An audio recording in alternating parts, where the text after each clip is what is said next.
All right, so we're back to having the treadmills crowded and always taken up all the time in the gym. I think people saw the warm weather coming and realized, oh, I gotta, lose 5 pounds or whatever it is. I gotta get back on my cardio, which is a good thing. It's just difficult when you're like, oh man, I want to use the treadmill because I like to do 3.2 speed, 12 incline. Not something you can do on the track that they have in my gym. It is nice they have a track at my gym.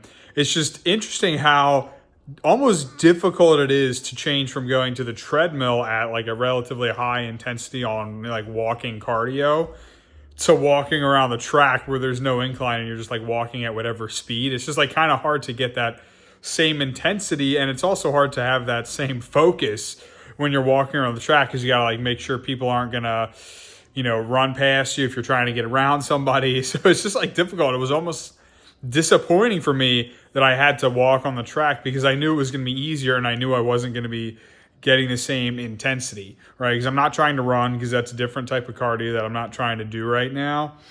And it was just like, man, like changing from your routine, even though it's going to be physically easier, is still difficult when you're just used to the same sort of intensity and same routine when you're doing cardio. So it's just interesting for me to experience that because I haven't had to actually use the track in a while. Sometimes when I'm doing leg day, I'll walk around the track once or twice just to kind of break it up and get some blood flow in my legs. But I don't know, does anyone else experience this when you have to like not do your normal form of cardio and you do an easier form of cardio and you find it mentally more difficult? I don't know. Does that happen to anyone else? Let me know.